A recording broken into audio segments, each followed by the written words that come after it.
selamat siang. Kita berjumpa kembali dalam pembelajaran online hari ini. Dan seperti biasa, sebelum kita masuk pada pembelajaran hari ini, mari kita mengawalinya dengan doa. Saya akan pimpin doa ini menurut agama dan keyakinan saya, yaitu Kristen Protestan. Kita berdoa. Bapa kami yang di surga, kami bersyukur dan berterima kasih kepadamu karena kebaikan-kebaikan Tuhan dalam hidup kami. Tuhan telah mengizinkan kami untuk kami dapat belajar hari ini walaupun kami tidak bertatap muka secara langsung dengan anak-anak kami. Berkati apa yang akan kami pelajari hari ini, biarlah semua itu dapat berjalan dengan baik seturut dengan kehendak-Mu. Ampuni salah dan dosa kami, demi Kristus Yesus kami berdoa. Amin. Baik anak-anak, minggu lalu kita telah belajar mengenai sumber daya kemaritiman. Dan hari ini kita akan belajar tentang dinamika kependudukan. Tentu kalian akan bertanya, apakah itu dinamika penduduk atau apa itu dinamika kependudukan? Terkadang di dalam kehidupan rumah tangga, misalnya di rumah kalian, mungkin ada lebih dari keluarga inti yang tinggal. Yang dimaksud keluarga inti ada bapak, mama, dan anak-anak. Namun terkadang jumlah anggota keluarga bisa lebih dari keluarga inti itu sendiri. Tentu akan menimbulkan hal-hal yang kurang diinginkan, terkhusus dalam masalah kehidupan ekonomi. Baik anak-anak, untuk itu mari kita belajar lebih jauh tentang dinamika penduduk.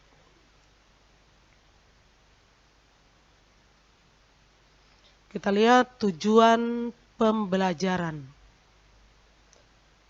Nah, setelah kegiatan pembelajaran hari ini, peserta didik diharapkan dapat 3.1.1 menjelaskan pengertian dari dinamika penduduk.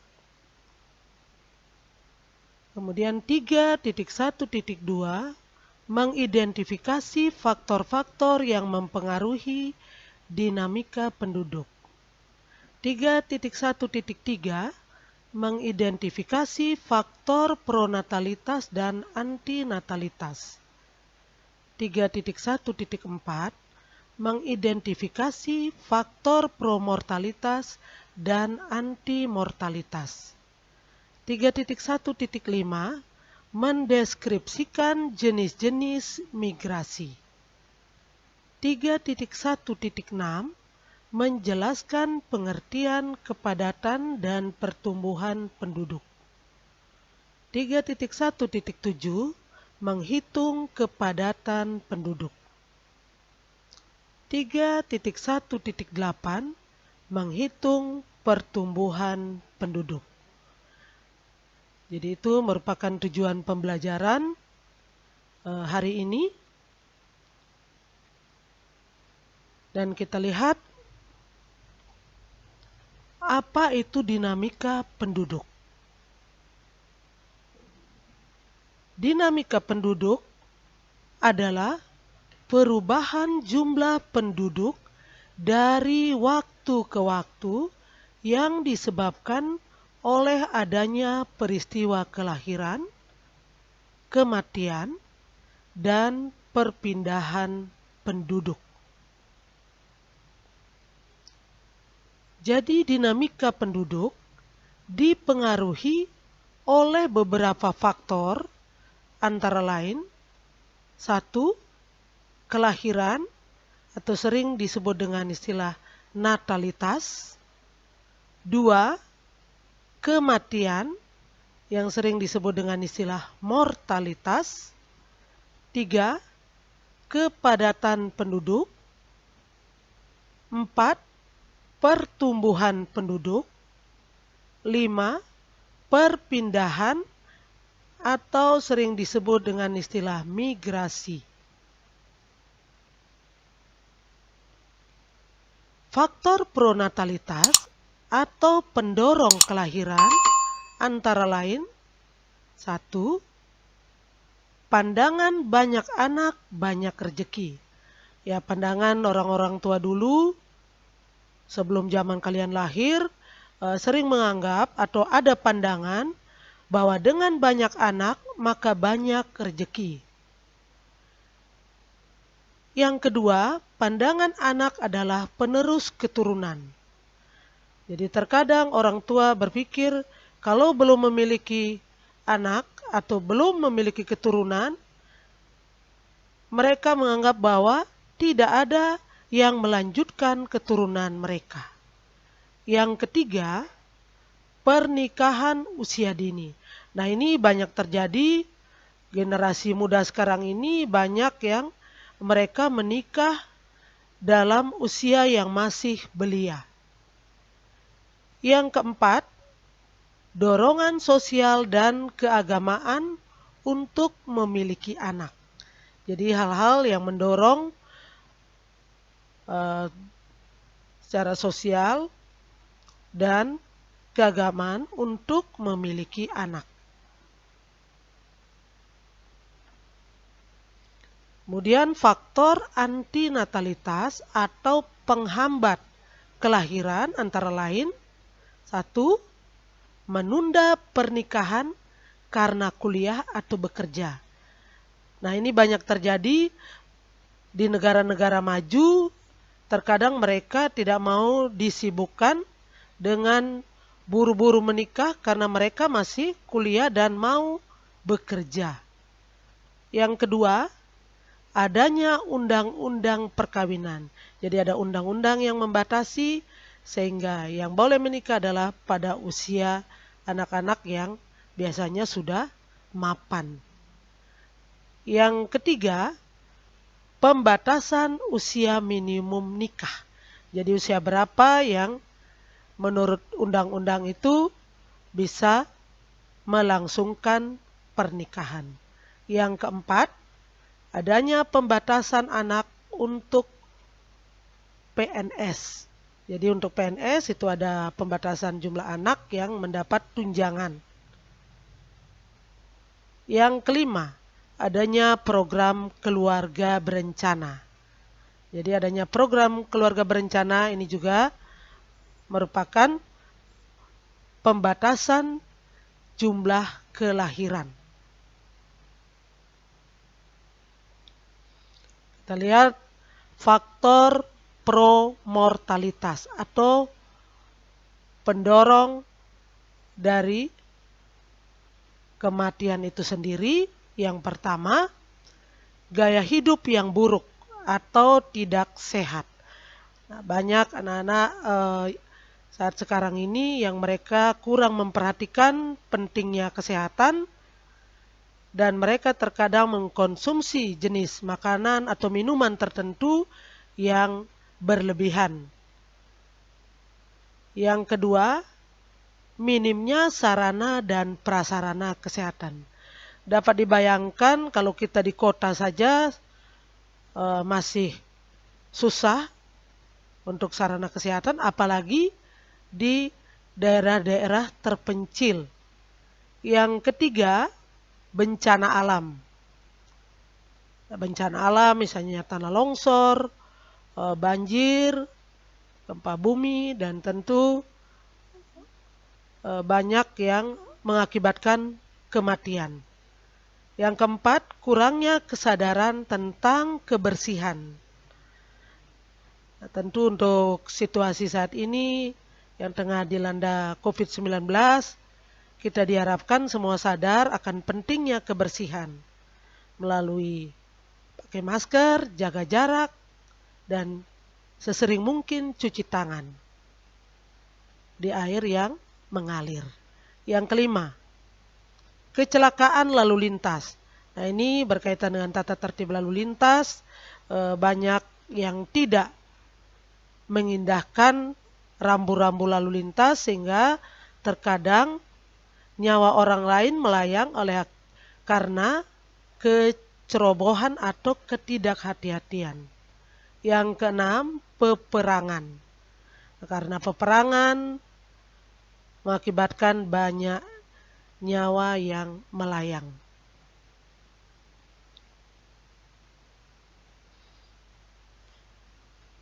Selanjutnya, kepadatan penduduk. Nah, apa itu kepadatan penduduk? Kepadatan penduduk adalah perbandingan jumlah penduduk dengan luas wilayah. Rumus untuk menghitung kepadatan penduduk, jumlah penduduk dibagi dengan luas wilayah. Satuan yang digunakan adalah dalam bentuk kilometer persegi.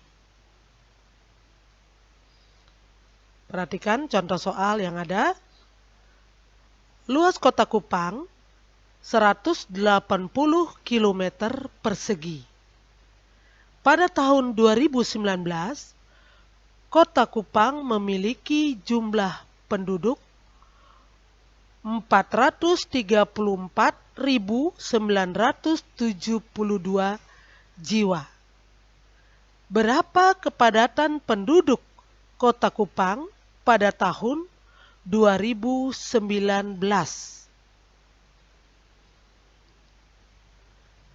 Jawabannya, yang pertama dibuat rumus. Kepadatan penduduk sama dengan jumlah penduduk dibagi dengan luas wilayah.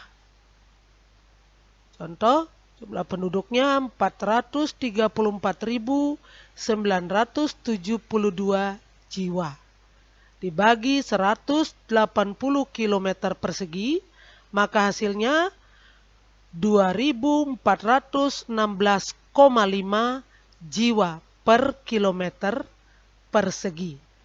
Sehingga dibulatkan menjadi 2.417 jiwa per kilometer persegi. Jadi kepadatan penduduk kota Kupang pada tahun 2019 adalah 2.417 jiwa per kilometer persegi. Artinya, setiap 1 kilometer persegi di kota Kupang dihuni oleh 2.417 jiwa.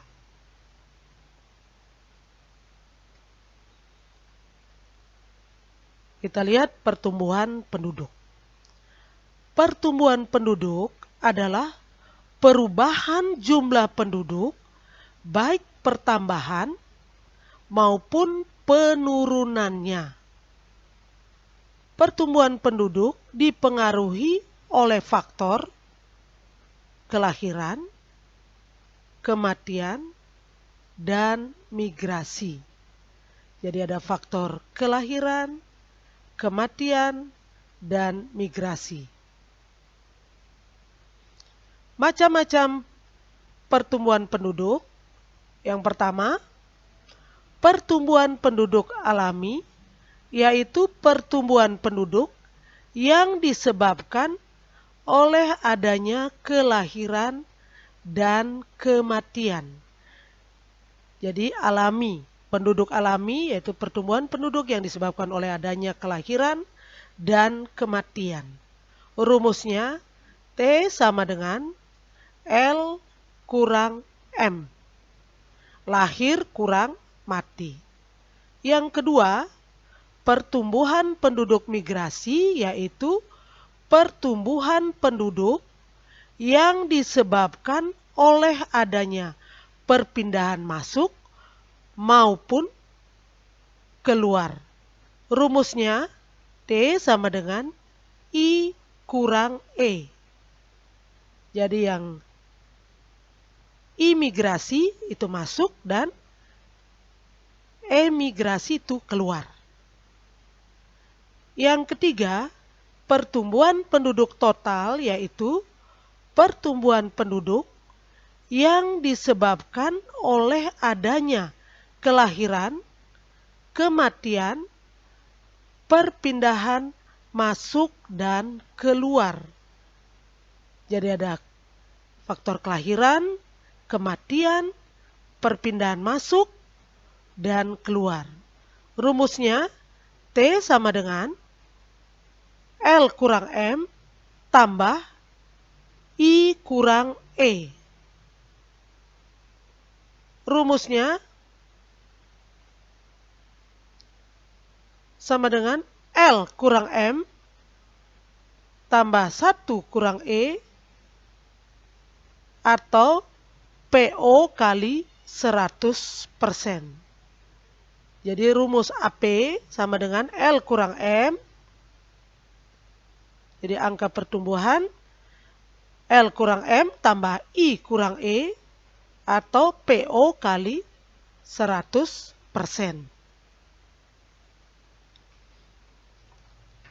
Perhatikan keterangannya. T sama dengan pertumbuhan penduduk, L sama dengan jumlah kelahiran, M sama dengan jumlah kematian, I sama dengan imigrasi atau jumlah penduduk yang masuk di suatu wilayah, E sama dengan emigrasi atau jumlah penduduk yang keluar dari suatu wilayah,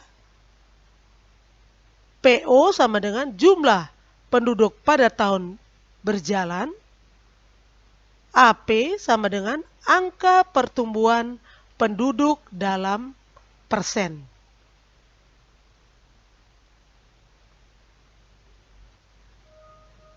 Contoh soal, perhatikan anak-anak. Pada pertengahan tahun 2019, jumlah penduduk di kota B sebanyak 300.000 jiwa. Pada pertengahan tahun tersebut, terdapat kelahiran sebanyak 15.000 jiwa. Sedangkan yang meninggal berjumlah 7.000 jiwa.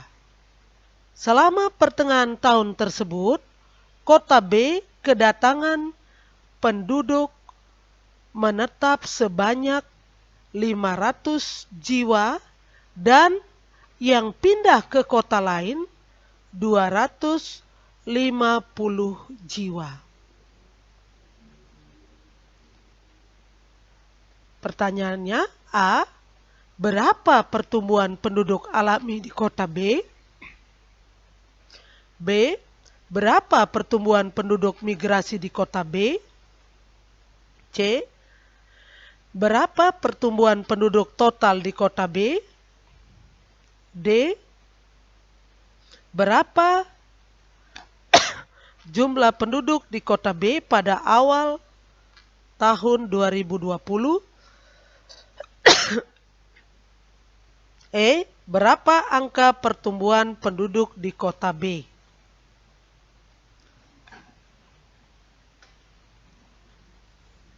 Jawabannya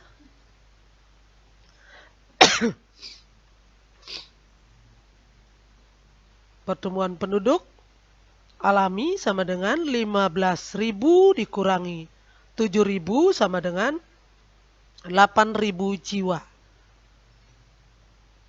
Pertumbuhan penduduk migrasi sama dengan 500 kurang 250 sama dengan 250 jiwa. Totalnya 8.000 tambah 250 sama dengan 8.250 jiwa.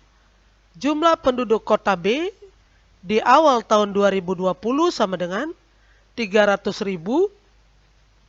tambah 8.250 sama dengan 308.250 jiwa. AP-nya sama dengan 15.000 kurangi 7.000 tambah 500 kurang 250 per 300.000 kali 100%. sama dengan 8.000 tambah 250 per 300.000 kali 100% sama dengan 8.250 per 300.000 kali 100% sama dengan 0,0275 kali 100% sama dengan 2,75%.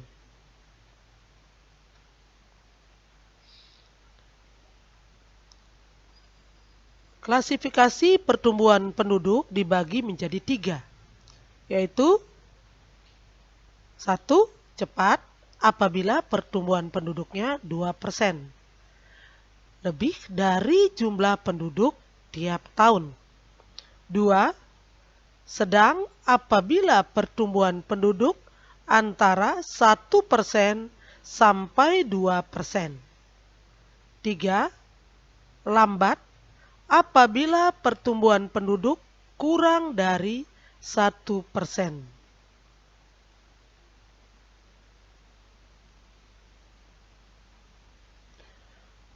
Migrasi adalah suatu perpindahan penduduk dari satu daerah ke daerah yang lain, yang hal ini dilakukan dengan tujuan untuk tinggal di daerah yang sifatnya sementara atau menetap. Saya ulangi, migrasi adalah suatu perpindahan penduduk dari satu daerah ke daerah yang lain, yang hal ini dilakukan bertujuan untuk tinggal di daerah yang baru yang sifatnya sementara atau menetap. Nah, faktor penyebab migrasi. Yang pertama, kurangnya lapangan pekerjaan. 2. Kepadatan penduduk. Jadi kepadatan penduduk mungkin karena sudah terlalu padat di daerah tempat tinggalnya yang lama, sehingga mereka bertujuan untuk pindah ke suatu daerah yang baru yang sifatnya sementara atau menetap. Yang ketiga, kurangnya sumber daya alam. Misalnya dia memiliki usaha, sumber daya di tempat usahanya itu kurang, sehingga mereka kesulitan untuk mengembangkan usahanya, terutama dalam bahan dasar, sehingga mereka mengambil keputusan untuk pindah di daerah yang baru yang sumber daya alamnya banyak, baik untuk kepentingan sementara maupun menetap. Yang keempat, keinginan memperbaiki taraf hidup. Jadi ada keinginan yang melatar belakangi mereka untuk mereka pindah ke daerah yang baru dan juga untuk memperbaiki taraf hidup mereka. Kalau dirasakan yang di tempat yang pertama itu sulit, mereka akan berusaha untuk pindah ke tempat yang baru untuk memperbaiki taraf kehidupan mereka. Yang kelima, melanjutkan pendidikan. Misalnya di suatu daerah belum ada sekolah SMA misalnya, atau untuk universitas, mereka akan pergi ke tempat baru dalam rangka untuk melanjutkan pendidikan yang mereka tidak dapatkan di tempat yang lama. Yang keenam, perbedaan pendapat politik. Ada perbedaan dalam bidang politik sehingga mereka merasa tidak puas dan mereka merasakan tidak nyaman di dalam kehidupan yang lama sehingga mereka pindah ke tempat baru. Yang ketujuh, hubungan sosial yang tidak baik. Nah, menyangkut hubungan sosial, contohnya misalnya mereka mau pindah karena mereka merasa tidak cocok lagi dengan penduduk atau tetangga yang rumahnya dekat mereka, sehingga mereka mengambil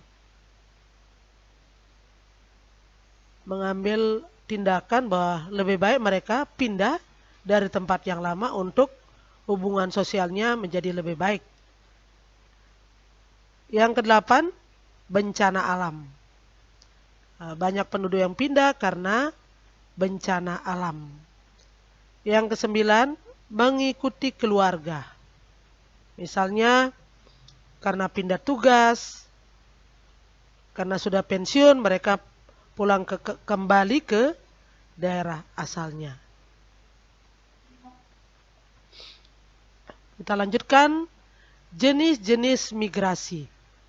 Satu, migrasi nasional atau sering disebut internal, meliputi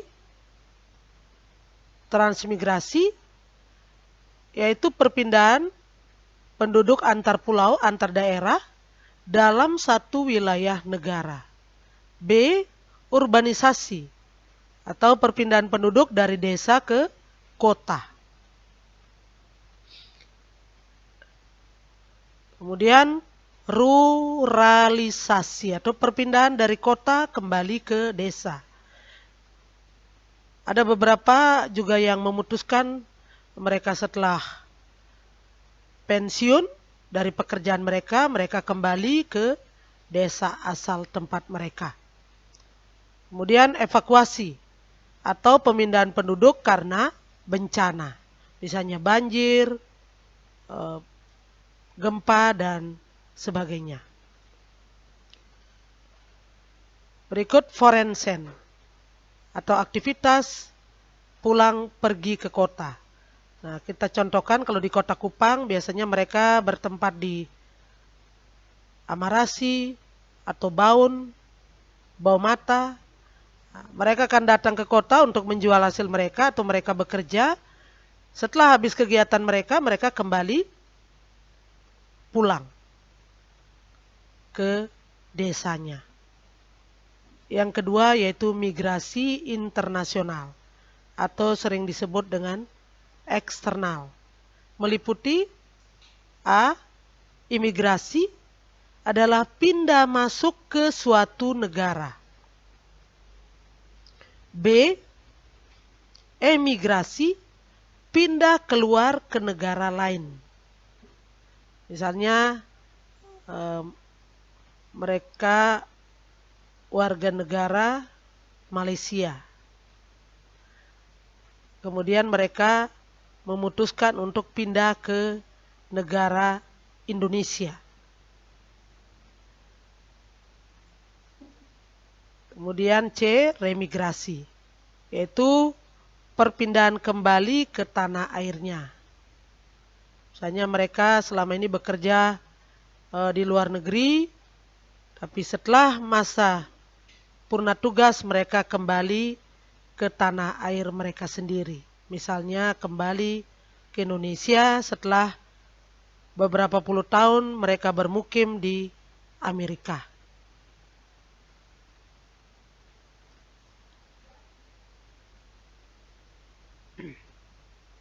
Untuk mengetahui jumlah penduduk di suatu wilayah dapat dilakukan melalui A, sensus penduduk. Nah, sensus penduduk adalah perhitungan jumlah penduduk yang dilakukan secara periodik dan biasanya setiap 10 tahun. Kemudian B, registrasi penduduk atau pencatatan penduduk di suatu negara untuk keperluan administrasi, misalnya pencatatan kelahiran, kematian, mobilitas penduduk, perkawinan, perceraian. C, survei penduduk atau pencatat penduduk untuk suatu kepentingan, misalnya kepentingan ekonomi. Baik anak-anak, ada tugas untuk kalian. Nomor 1, luas negara Indonesia adalah 1.904.500 km persegi.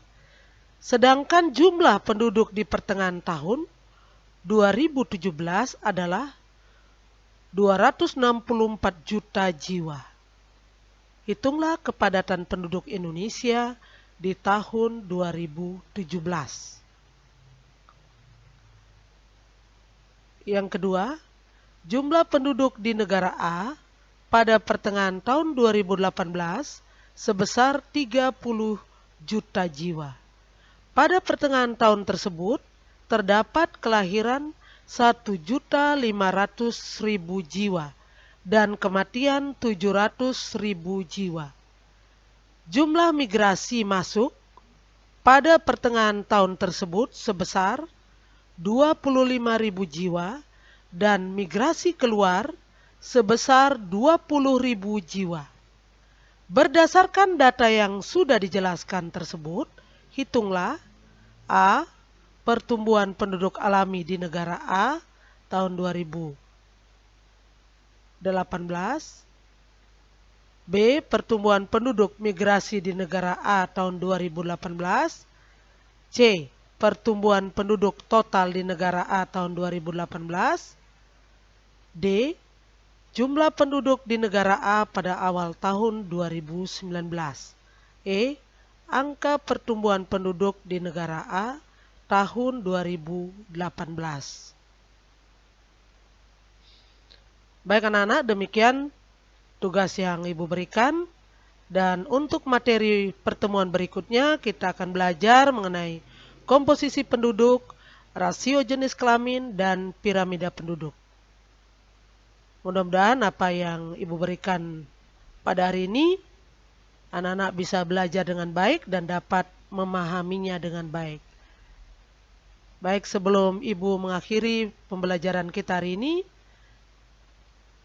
kita akan berdoa untuk menutup kegiatan hari ini. Mari kita berdoa. Bapa Sorgawi, kembali kami datang menghampiri tatamu yang kudus. Kami mengucap syukur dan terima kasih karena kebaikan Tuhan telah menyertai pembelajaran kami hari ini.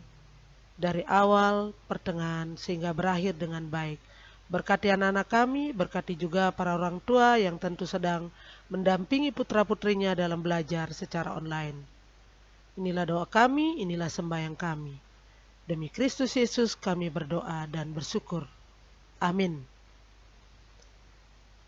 Baik anak-anak, sampai jumpa pada pertemuan berikutnya. Dadah.